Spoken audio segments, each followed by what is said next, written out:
ጋሼ ዶክተር ምን ሆነህ ነው የምታዝን? እኔም እንደተከፋው ምን ባክህ አልኩኝና የመሐንዲሱን ስም ጠርቼ ስራውን ትቼ ሄዳለሁ አለኝ ስለው ጋሼ ዶክተር የማያሳስበውን አለኝ። ገራገርነቱ ገርሞኝ እንዴ ለነገሩ የኪሳራውን ስፋት አንተ አትረዳውም አልኩና ወደ ትካዜ ልመለስል መሬቱን ለክቶ ማስቆረጡን እንደሆነ እሱም የሰራውን እኮ እኔ ሰራዋለሁ አለ በየዋህነቱ። ከት ብዬ ሳኩና አንተ ደግሞ ከየት አምጥተህ ነው የምትሰራው? እሱ እኮ መሐንዲስ ነው አልኩት። ጋሼ ዶክተር እችላለሁ ስልህ አለ አሁንም። ዝም ብሎ መሬት የሚቆረጥ መሰለህ እንዴ? አይ ጋሼ ዶክተር ጅል ነህ ለካ አለኝ። ይሄ ልጅ ከችግሬ በላይ የሚቀባጥርብኝ ምን ነክቶታል ብዬ በቁጣ ፊቴን ወደ እርሱ ሳዞር አይቶ እውነትህን ነው አልኩት። ጋሼ ዶክተር ለካ ሰው አታምንም አለኝ።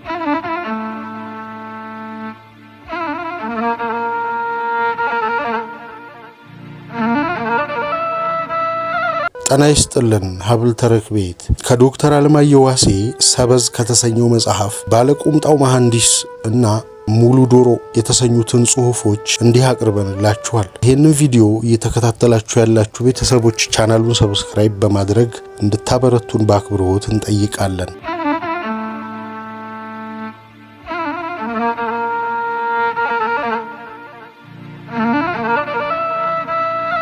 ባለቁምጣው መሐንዲስ ባሳለፍኳቸው የሥራ ዘመናት ውስጥ ከማስተማርና የምርምር ተግባር ከማከናወን የደን ባለሙያ ሆኖ በመንግስትና መንግስታዊ ባልሆኑ ድርጅቶች ውስጥ ከመስራት አልፌ የቢዝነስ ተቋም ስመራ ጣና ፍሎራ የተባለው የመጀመሪያዬ ነበር።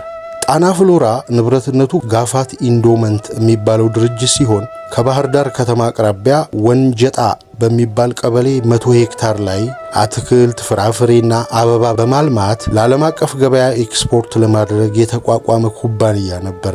ይህን ኩባንያ በዋና ሥራ አስኪያጅነት እንድመራ ከተመደብኩ ኋላ በተለይ አዲስ የሆነውንና በአካባቢው የመጀመሪያ የተባለውን በ40 ሄክታር ላይ የሚለማ ዘመናዊ የአበባ እርሻ ማቋቋም ፈታኝ ነበር። 40 ሄክታር ሲባል እያንዳንዳቸው 1 ሄክታር ስፋት ያላቸው 40 ግሪን ሃውስ መገንባት ማለት ነው። ከዚህ ጋር ዘመናዊ የሆነ የጠብታ መስኖ፣ ፌሪት ኢሪጌሽን ሲስተም፣ የመጠጥና የንጽህና መጠበቂያ ውሃ አቅርቦት ስርዓት፣ የበሽታ መከላከያና መቆጣጠሪያ ርጭት ስርዓት፣ የአበባ ማሸጊያና የማቆያ ማቀዝቀዣ ክፍሎች፣ በአጠቃላይ የተደራጁ የእርሻ ልማት ማቋቋም ይጠይቃል። ዓለም አቀፍ ጨረታ አውጥቶ እነዚህን ዘመናዊ ግሪን ሃውሶች የጠብታ መስኖ መዋቅሮች፣ ትልቅ መጋዘን ውስጥ የሚገጠም ሪፍሪጅሬተር፣ ፓምፖች፣ ጄኔሬተሮች እንዲሁም ሌሎች የተለያዩ ዕቃዎችን 168 ባለ 40 ጫማ ኮንቴነር ከወደብ ማመላለስና መገጣጠም ያስፈልግ ነበር። ማጓጓዙ ፈታኝ ቢሆንም ከሁሉ በላይ ደግሞ እያንዳንዱ ግሪን ሃውስ የሚያርፍበትን መሬት በ2% ተዳፋት ግራና ቀኝ እኩል አድርጎ ጠርጎ ማስተካከል ይጠይቅ ነበር። ይህን ለማድረግ ትልልቅ ማሽነሪዎች ያስፈልጋሉ። ድንጋይ ለማውጫ ኤክስካቫተር፣ የወጣውን ድንጋይ የሚገፋ ዶዘር፣ አፈሩን ከቦታ ቦታ የሚሞላው ሎደር፣ ስሎፑን ጠብቆ የሚቆርጥ ደግሞ ግሬደር ያስፈልጋል። ይህንን የሚመራ የቅየሳ መሐንዲስ እጅግ ወሳኝ ነበረ። ለዚሁ ቅየሳ ሥራ ሲቪል መሐንዲስ ቀጥረን ሥራውን መስራት ጀመረ። 1-2 ግሪን ሃውስ ተሰርቶ ሲታይ የተዛነፈ ሆኖ ተገኘ። ያን መሐንዲስ አባረን ሌላ የተሻለ የተባለ ፈልገን ቀጠርን። አዲሱ መሐንዲስ ሥራውን በትክክል መስራት የቻለ ቢሆንም ውድ ነበር። ከባህር ዳር 17 ኪሎ ሜትር ርቀት ላይ ወደሚገኘው የእርሻ ቦታ ጠዋት መውሰድ አለብን። ቀን ላይ ተመልሶ መጥቶ ምሳ በልቶ ይሄዳል። ከዚያ ማታ ደግሞ መመለስ ይኖርብናል። ስለዚህ ለሱ አንድ ተሽከርካሪ መመደብ፣ የሞባይል ካርድ መሙላት፣ ከደሞዙ በላይ አበልና አሉዋንስ መክፈል ነበረብን። ለእያንዳንዱ ማሽን በሰዓት የሚከፈለው ከፍተኛ ስለነበረና ስራው ፋታ የማይሰጥና በሆነ ምክንያት ከቆመ እጅግ ውድና ለኪሳራ የሚዳርግ ስለሆነ ለመሐንዲሱ የምናወጣው ወጪ ብዙ አሳሳቢ አልነበረም። በዚህ መሰረት 8 ግሪን ሃውስ በጥሩ ሁኔታ እንደሰራን መሐንዲሱ ወደ ቢሮ መጣና ሌላ ቦታ በተሻለ ክፍያ ስራ ስላገኘው ሊሄድ ነው አለኝ ቁርጥ ባለ ድምፅ። እንዴ ምን ነካህ? ይሄ ሁሉ ማሽን 1 ሰዓት እንኳ ቢቆም ስንት ኪሳራ እንደሚደርስ እያወቅህ እንዴት በዚህ ሰዓት ስራ ለቃለሁ ትለኛለህ? እኔ እኮ ካንተ የተለየ ኃላፊነት የለብኝም ሀገር እናለማለን ብዬ ነው እንጂ አልኩኝ በድንጋጤ። ድሉ እንዲያመልጠኝ አልፈልግም አለኝ ፈርጠም ብሎ። ሌላ ባለሙያ ፈልጌ ለማግኘት ካገኘሁ በኋላም ስራውን እንዲያውቅ ለማድረግ የሚፈጀውን ጊዜ ታውቀዋለህ። ቢያንስ ወር ይፈጃል አጠቃላይ ስራው ከመጓተቱም በላይ እነዚህን ውል ፈርመን ያስገባናቸው ማሽነሪዎችንስ ምን እናደርጋቸዋለን? እባክህ ሐሳብህን መቀየር አለብህ። እምቢ ካልክ ደግሞ የተወሰነ ደሞዝ ልጨምር ስለው የፈለገውን ብትጨምርልኝ አሁን ካገኘሁት ሊደርስ አይችልም አለና ለማንኛውም 1 ሳምንት ሰጣለሁ፣ በሳምንት ውስጥ ሰው ፈልገህ እንድታገኝ ብሎ እንቅጩን ነገረኝ። እጅግ ነበር የተከፋሁትና ተስፋ የቆረጥኩት። እኔስ የግል ተቋሚ አይደለ፣ በአካባቢው የሥራ ዕድል ለመፍጠር የተቋቋመ የልማት ድርጅት ነው። ይህን ያክል እኔስ ለምን እሰቃያለሁ በሚል የመሐንዲሱ ጭካኔ የኔንም የሥራ ፍላጎት ጎዳው። ለማንኛውም እንደ ሥራ ኃላፊነቴ እውነታውን መጋፈጥ ስለነበረብኝ ከ2 ቀናት በኋላ እስኪ ሥራው የደረሰበትን ለማንኛውም አሳዩኝ ብዬ ሥራውን ለማየት ሄድኩ። ሳይት እንደደረስን ተቆርጦ የተዘጋጁትን 8 ግሪን ሃውሶች፣ ወደፊት ሊቆረጥ የታሰበውንና እያንዳንዱ ማሽን የሰራውን ሰዓት አሳየኝ። ያን ሁሉ ደረጃ በደረጃ ካሳየኝ ኋላ እሱ ወደ ስራው ሲሄድ እኔ አንድ ድንጋይ ላይ ቁጭ ብዬ ቀረሁ። እጅግ ተስፋ የመቁረጥ ስሜት ነበረብኝ። በዚህ መካከል አንድ ወጣት ከመሐንዲሱ ጋር ሲነጋገር ሐሳቡን እንዲቀይር ስለምነው ሁሉ ከኋላ ሆኖ ይሰማን ነበር። ይህ ወጣት ለመሐንዲሱ የቅየሳ መሳሪያ እንዲሸከምለት፣ እንዲታዘዘው፣ ከቦታ ቦታ እንዲላላከው የቀጠርነው ልጅ ሲሆን 10ኛ ክፍል ተማሪ ሆኖ ትምህርቱን ያቋረጠ በአካባቢው የሚኖር ነበረ። እጅግ ገራገር የሆነ ለእግሩ ጫማ እንኳን የሌለው ቁምጣ ለብሶ የመጣ ልጅ ስለነበረ በቀን ሰራተኝነት 40 ብር እንከፍለዋለን። ይሄ ልጅ ያሳለፍናቸውን ጊዜያት በሙሉ ከዚህ መሐንዲስ አልተለየም ነበር። 8ቱ ግሪን ሃውሶች ሲስተካከሉ ሁሉ አብሮ ነበረ። ተክዤ መቀመጤን አየና ቀደም ብሎ ከመሐንዲሱ ጋር የተነጋገርነውን ይከታተል ስለነበረ ጠጋ ብሎ እንዲህ አለኝ። ዋ ጋሼ ዶክተር፣ ምን ሆነህ ነው የምታዝን? ሁሉም ሰው ዶክተር እያለ በተደጋጋሚ ስለሚጠራኝ እዛ አካባቢ ያሉ የቀን ሰራተኞችና የአካባቢው ሰዎች ዶክተር የሚለው ስም ማዕረግ መሆኑ ቀርቶ ስያሜ ይመስላቸው ነበር። ስለዚህ አክብሮ ለመጥራት ጋሼ ዶክተር ይላሉ። እኔም እንደተከፋው ምን ባክህ አልኩኝና የመሐንዲሱን ስም ጠርቼ ስራውን ትቼ ሄዳለሁ አለኝ ስለው ሯ ጋሼ ዶክተር የማያሳስበውን አለኝ። ገራገርነቱ ገርሞኝ እንዴ እንግዲህ እኮ ስራው መቆሙ ነው፣ እሱ ከሌለማ ይቀይሳል፣ እናንተም ስራ ልታቆሙ ነው፣ ይሄ እኮ ነው ያሳሰበኝ አልኩት እንዲረዳው ብዬ። ቀጠል አረኩና ለነገሩ የኪሳራውን ስፋት አንተ አትረዳውም አልኩና ወደ ትካዜ ልመለስል ሯ መሬቱን ለክቶ ማስቆረጡን እንደሆነ እሱም የሰራውን እኮ እኔ ሰራዋለሁ አለ። በየዋህነቱ ከት ብዬ ሳኩና አንተ ደግሞ ከየት አምጥተህ ነው የምትሰራው? እሱ እኮ መሐንዲስ ነው አልኩት። ጋሼ ዶክተር እችላለሁ ስልህ አለ። አሁንም ዝም ብሎ መሬት የሚቆረጥ መሰለህ እንዴ? በዚያ መሳሪያ ለክቶ አውቆ ነው እኮ ችካል ቸክሉ የሚላችሁ። ስታየው ቀላል መስሎህ ነው አይደል አልኩት። የዋህነቱ ገርሞኝ ነው እንጂ በዚህ ሰዓት ከሱ ጋር የማወራበት ስሜት ላይ አልነበርኩም እና ፊቴን ሳዞር አይቶ አይ ጋሼ ዶክተር ጅል ነህ ለካ አለኝ። ይሄ ልጅ ከችግሬ በላይ የሚቀባጥርብኝ ምን ነክቶታል ብዬ በቁጣ ፊቴን ወደ እርሱ ሳዞር አይቶ ጣሃይ ይበላኛል እያለ እኮ እሱ አይሰራም፣ 1-2 ቀን አሳየኝና አስተካክዬ ተሰራው ጊዜ ታያኋላ እሱ ጥላ ፈልጎ ቁጭ ነው የሚል፣ እኔ እኮ ነኝ የምሰራው አለኝ። የችግሬን ባህር ከሁለት ሊከፍል የሙሴን በትር ይዞ የመጣ ሰው መሰለኝ። እውነትህን ነው አልኩት። ሯ ጋሼ ዶክተር ለካ ሰው አታምንም አለኝ። እውነት አንተ መሳሪያውን አንብበህ ምን እንደሚደረግ ታውቃለህ? መሬቱን ታስቆርጠዋለህ አልኩ በድጋሚ። ሯ እሱ እኮ 4 ነው የሰራው፣ ተዛ ወደ ያለውን እኮ እኔ ነው የሰራሁት አለኝ። እውነትህን ነው ደግሜ። ሯ ታላመንከኝ አለና ተፈለክ ሽካለ ይምጣና ሞክረኝ አለ። ለማመንም ላለማመንም ተቸገርኩ። እጅግ ስሜታዊ ከመሆን የተነሳ መኪናዬን አስነስቼ ወደ ባህር ዳር እየበረርኩ መጣሁ። ገበያ ሄድኩና አዲስ ቱታ፣ ባርኔጣና ከስክስ ጫማ ገዛሁ ለዚሁ ልጅ ከሰማይ ለወረደልኝ መሐንዲስ። በነገታው መሐንዲሱን እረፍት ሰጠሁኝና ተመልሼ ሄጄ በል እንግዲህ ቀጥሎ ያለውን መሬት አዘጋጅና አሳየኝ አልኩት። ለሱ ደግሞ ረዳት ተሰጠው። ችካል ተዘጋጀ። 2 ሰዓት ባልሞላ ጊዜ ውስጥ 1 ሄክታር በቅየሳ መሳሪያው እየተመለከተ እንደሚቆረጠውና እንደሚሞላው ሁሉን አድርጎ ችካሎቹን ቸክሎ ጨረሰ።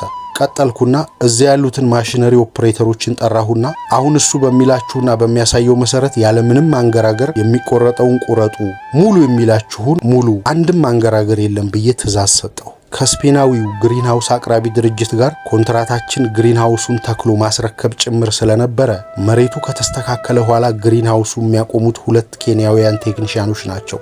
መሬቱን ማስተካከል ግን የኛ ስራ ነበር። እነዚህ ቴክኒሻኖች ይመጡና በራሳቸው መንገድ መሬቱ በትክክል መስተካከሉን ሲያምኑ ግሪን ሃውስ ወደ ማቆም ይቀጥላሉ። ችግር ካለበትም ለኔ ሪፖርት ያደርጋሉ። በማግስቱ ኬንያውያኖቹን ወስጄ ማን እንደሰራው ሳልነግር ይሄ አዲስ የተዘጋጀ ነው፣ ትክክል መሆኑን ቼክ አድርጉና ተረከቡ አልኳቸው። በራሳቸው መንገድ ደጋግሞ ቼክ አደረጉና በትክክል ነው የተሰራው ብለው አረጋገጡልኝ። እውነት ለመናገር ማመን አልቻልኩም። ድንገት ተንደርድሬ ሄጄ ያንን ወጣት አቀፍኩት። ያንን መሐንዲስ የለመንኩትን ያህል እንዲያውም ቶሎ እንዲሄድልኝ የሳምንቱን ጊዜ አሳጥሬ በቀናት ውስጥ አሰናበትኩት። ይህ ወጣት መኪና፣ አበል፣ የሞባይል ካርድ አይጠይቅም። የሚጠይቀው በቀን 40 ብር ብቻ እንደ ቀን ሰራተኛ ነበር። ከተወሰኑ የሥራ ቀናት በኋላ ሄጄ አገኘሁትና ምን እንዳደርግለት እንደሚፈልግ ጠየቅኩት። አይ ጋሼ ዶክተር እንዲያው አለና ትንሽ ሲያቅማማ ምንድነው ንገረኛ፣ አትፍራ አልኩት። የፈለገውን አድርግልኝ ቢለኝ ለማድረግ ዝግጁ ነበርኩ። ብቻ እሱ ደግሞ ሊሄድ ነው እንዳይለኝ እንጂ እያልኩ ስጨነቅ እንዲያው ይሄ አመጣህልኝ ቱታና ጫማ አልተመቸኝምና በቁምጣና በባዶ እግሬ በሰራ ይሻለኝ ነበር አለኝ። ከት ብዬ ሳቅኩና አይቻልም አልኩት።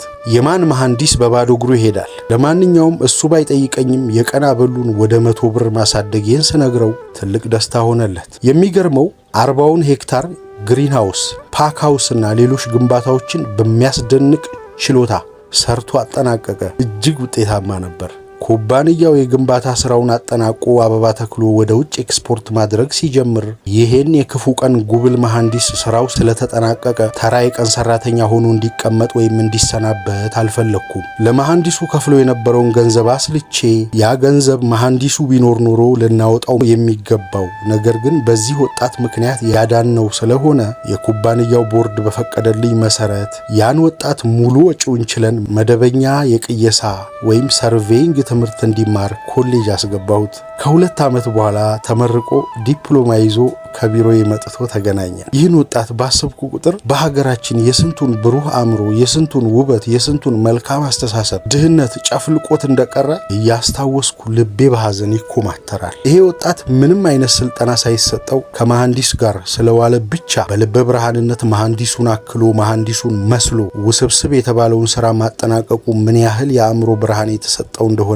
መረዳት ይቻላል። ብዙዎች በዚህ ሁኔታ ገጠሬ ሆነው እረኛ ሆነው ጎዳና ተዳዳሪ ሆነው ባክነው እንደቀሩ መገመት ይቻላል። ይህን ማሰብ ልብ ይሰብራል።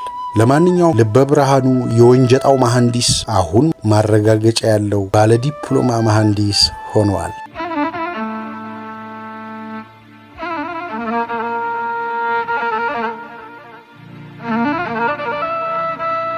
ሙሉ ዶሮ ፉል ቺክን የማስተርስ ትምህርቴን ለመማር ወደ ወንዶ ገነት የደን ኮሌጅ ስገባ ኮሌጁ ከስዊድን ግብርና ዩኒቨርሲቲ ጋር ባለው ስምምነት መሰረት ግማሽ ትምህርት ወንዶ ገነት፣ ግማሹ ትምህርት ስዊድን ሀገር ይሰጥ ነበረ። ፕሮግራሙን የሚያስተባብሩት ስዊድናውያን ሲሆኑ የስዊድን ግብርና ዩኒቨርሲቲ ፕሮፌሰር የነበረችው በ60ዎቹ ዕድሜ ክልል ውስጥ የምትገመተው ዶክተር ፒያ ባርክላንድ ይህንን ፕሮግራም ለማስተባበር ወንዶ ገነት መጥታ ነበር። በፕሮግራሙ መሰረት በሀገር ውስጥ የተወሰነ የቀለም ትምህርት ከተማርን ኋላ ወደ ስዊድን ሀገር ሄደን ተጨማሪ ትምህርት ከመውሰዳችን በፊት የመስክ ልምድ ለመቅሰም ወደ ኬንያ መጓዝ ነበረብን። ብዛታችን 16 ስንሆን ከመሐከላችን ውስጥ አንደኛዋ ሴት ስትሆን ሌሎቻችን ወንዶች ነበርን። ከአዲስ አበባ ተነስተን ናይሮቢ እንደደረስን ለእያንዳንዳችን በቀን የሚያስፈልገን አበል ተቆጥሮ በዶላር ተሰጠን። እንደሚታወቀው ብዙ ኢትዮጵያውያን ወደ ውጭ ሀገር ስንሄድ በተለይ ለትምህርትም፣ ለስብሰባም፣ ለስራም ለአጭር ጊዜ ስንጓዝ ከሁሉ በፊት ቀድሞ የሚታሰበን ዶላር ቆጥቦና ተራርፎ ወደ ሀገር ቤት ኤሌክትሮኒክስ ዕቃ እንዲያም ሲል መኪና አለበለዚያም አጠራቅሞ መጥቶ ቤት መስራት ወይም አንድ ቁም ነገር ማድረግ ነው። ቁጠባው መጠን ያለፈ ወደ ስስት የተጠጋ ይመስላል። በሀገር ውስጥ የምናገኘውን ብር በረባ ባረባው የምናባክነውን ያህል ዶላር ሲሆን ለምን እንደሚያንገበግበን ሁልጊዜ ይገርመኛል። የምናገኘው ዶላር ይብዛም ይነስም መቆጠብ እንዳለብን በአእምሯችን ውስጥ ሳይታወቀን የታተመ ይመስላል። እናም ኬንያ ከገባንበት ጊዜ ጀምሮ በተለያዩ ቦታዎች እየተዘዋወርን 1-2-3 ቀናት እንዳሳለፍን የፕሮግራማችን አስተባባሪ ዶክተር ፒያ አንድ ነገር አስተዋለች። አብዛኛው ሰው የምሳ ሰዓትና የራት ሰዓት ጠብቆ እንደማይመገብ፣ ነገር ግን ቁርስ ካልጋው ጋር ስለሚታሰብ ሁሉም ቁርስ ላይ እንደሚረባረብ፣ እንዲሁም ለገለጻ በምንሄድባቸው ተቋማት ገለጻ ሲኖር በዚህ መካከል የሚቀርቡ ኩኪሶችን ደህና አድርጎ ቸርፍሶ ዋናውን የምሳ ሰዓት ማሳለፍና እሷ ባታውቀውም በእኛ በኩል ገንዘብ የመቆጠብ ስልት ነበር። 2-3 ቀን ካየችን ኋላ በቂ ምግብ አለመብላታችን በጣም ያሳስባት ጀመር። እንዲያውም አልፎ አልፎ የግድ ምሳ እንድንበላ ሲታዘዝ በኬንያውያን የምግብ አቀራረብ ሩብ ዶሮ ኳርተር ቺክን የሚባለውን ወይም የአንድ ዶሮ 1/4ኛ በ2 ቀን 1 ቀን እያዘዘ ሰው ይበላል። ዶክተር ፒያ በተለየ ሁኔታ ታቀርበኝ ነበር። ለምን እንደሆነ ምክንያቱን የምታውቀው እሷ ብቻ ናት። ብዙ ጊዜ የሚሰማትን ቅሬታም ሆነ ማንኛውንም ነገር ጠርታ ትነግረኛለች። ትዝብቷንም ቅሬታዋንም የምትነግረው ካሉት ውስጥ ለኔ ነበረ። ይህ የተወሰኑ ጓደኞቼም የሚያውቁት ይመስለኛል። ከዕለታት አንድ ቀን ለምንድነው በቂ ምግብ የማትበሉት? በቂ ምግብ የምትበሉ አልመሰለኝም። ስለዚህ አበል መስጠት ላቆም ነው። ምክንያቱም በረሃብ ብትታመሙ የምጠየቀው እኔ ነኝ። ስለዚህ ከዛሬ ጀምሮ ምግብ ታዛላችሁ፣ እኔ ከፍላለሁ እንጂ አበል አልሰጥም አለች። እኔም ያን ያክል ሊያሳስባት እንደማይገባና ዝም ብላ አበሉን ብትከፍል እንደሚሻል ብነግራትም አልተቀበለችኝም። እኔንም የችግሩ አካል አድርጋ ቆጥራኝ ይሆናል። በሚቀጥለው ቀን እንዳሳሰበችው $1 ለኛ መክፈሉን አስቀርታ ምግብ አዘን እንድንበላ እሷ ለምግብ ቤቶች እንደምትከፍል ተናገረች። በዚህ ውሳኔዋ ብዙዎቹ ጓደኞቼ አጉረመረሙ። ምን አገባት እሷ? ከፈለግን እንበላለን፣ ካልፈለግን ብንተውስ? ማን ነው እሷን ተቆጣጣሪ ያረጋት? እየተባለ ሁሉም ሰው እንደ አይሁድ አጉረመረመ። ለማንኛውም $1 በሷ እጅ ስለነበር ምንም ማድረግ አልተቻለም። ጠዋት ተነስተን እንደተለመደው ትምህርታዊ ጉብኝት ስናደርግ ዋልንና ስሙን ለጊዜው በውል የማላስታውሰው ናኩሩ ይመስለኛል የኬንያ ከተማ ስንደርስ ምሳ ብሉ ተብለን ከመኪና ወርደን ወደ አንድ ምግብ ቤት ገባን። ዶክተር ፒያ በአዲሱ ፖሊሲዋ መሰረት ከቀረበው ሜኑ ወይም የምግብ ዝርዝር ማንኛውንም አይነት መርጠን ማዘዝ እንደምንችልና እሷ የሁሉንም ሂሳብ እንደምትከፍል ተናገረች። ምግብ ቤት ውስጥ ገብተን ወንበር ይዘን እንደተቀመጥን ስልክ ለማናገር ይመስለኛል እሷ ወደ ውጭ እንደወጣች ከነበርነው 16 ተማሪዎች ውስጥ 3 ወይም 4 ይሉኝታ የሚያጠቃን ተማሪዎች ስንቀር ሌሎቹ ለወትሮ ሁሉም ሩብ ጥብስ ኳርተር ቺክን ያዝ የነበረው ሁሉ ሙሉ ዶሮ ጥብስ ፉል ቺክን አዘዙ።